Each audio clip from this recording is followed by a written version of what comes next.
Today we're going to be looking at one of Sigma's brand new lenses for the Sony FE mount and the Panasonic Sigma Leica L mount, the 45mm F2.8 contemporary lens. It's a brand new little compact one and it's going to be a ripper. Let's have a look at it.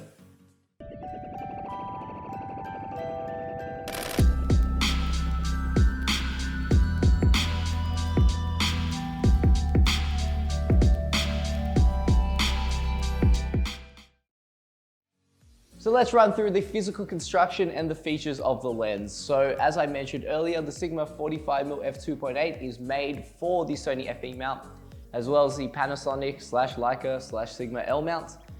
It's got a maximum aperture of f2.8, a minimum aperture of f22, giving you a large range to control through depth of field and some pretty decent low light performance.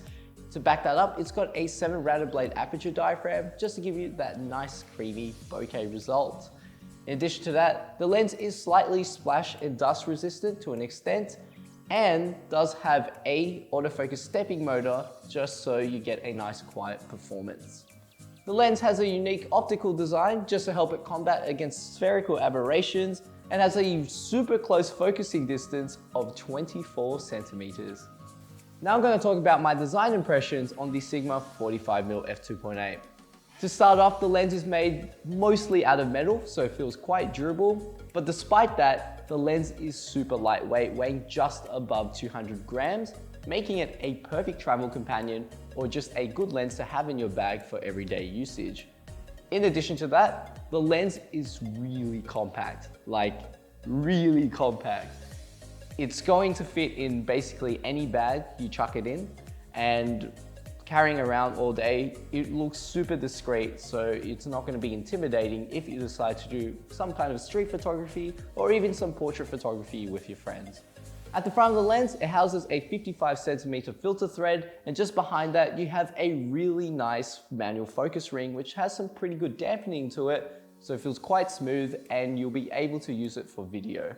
Now, speaking of video, unfortunately, the lens does not have a declicking on the aperture ring behind it.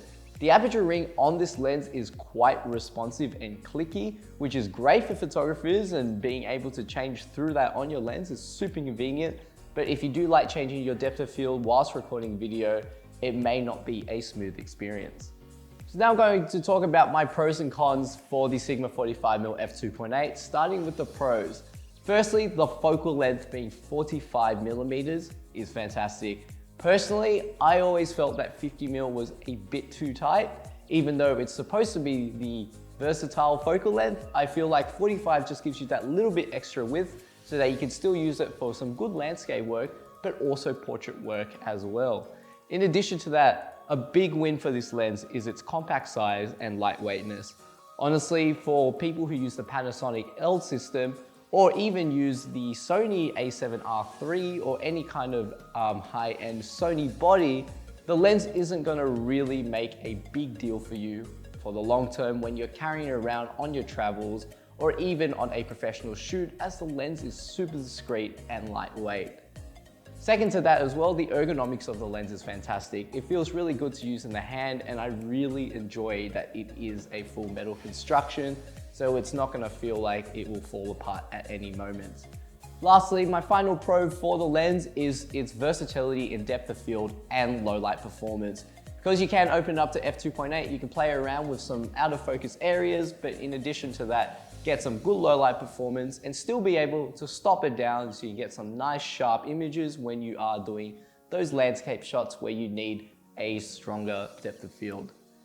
Now, in terms of my cons for the lens, to my knowledge, there isn't really a fluorine coating or coating as such on the front element to help it combat against bad weather conditions or your fingerprints. So to keep the lens clean, I recommend using the lens hood that comes included in the box to prevent any of that coming through. Secondly, the lens does suffer from a bit of distortion, which you'll see in our image samples when we're doing our sharpness test coming up next. Apart from that, the lens is pretty solid and the pros severely outweigh the cons. So Sigma 45mm is pretty good. So testing the focusing on the lens, it works quite well. It's not the fastest lens I've used on the Sony system, However, it works pretty well and it's quite silent. Now what I want to also test is how well the lens works with Sony's electronic features, such as eye autofocus. So I'm going to get that set up. Right now, I'm testing the eye autofocus and it works pretty well.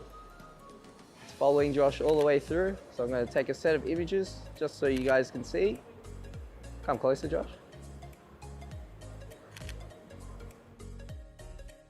Today's image samples were shot with the Sony a7R III combined with the Sigma 45mm F2.8. The lens produces some pretty amazing results. You have good sensor sharpness and edge-to-edge performance with great resolution. When swapping down to f4 to f8, you'll really see the lens shine and doesn't really experience bad diffraction until f16. There's very little vignetting when shooting wide, but it isn't that noticeable. In addition, there is a bit of distortion coming through, which should be an easy fix with a lens profile correction, which should come soon in a later date. Overall, an optically impressive lens which is surely to be in the bags of most photographers and videographers. My final thoughts on the Sigma 45mm F2.8. This is an absolutely amazing lens coming from the Sigma factory, giving you a great focal length, low light performance, and great control over depth of field in a super compact package. Now, apart from the minor optical issues that the lens presents, it heavily outweighs it in its compact form factor and ability to get you super sharp images under $800 Australian, which we think is going to be a beast of a lens for any photographer or videographer. Now, if you have any questions on the lens, pop them in the comments below. Make sure to follow us on our Facebook, Instagram, as well as our blog to stay up to date with our latest events and what's going on in store. And as always, make sure to hit the like button and the subscribe button so you don't miss out on our next video as we upload videos weekly.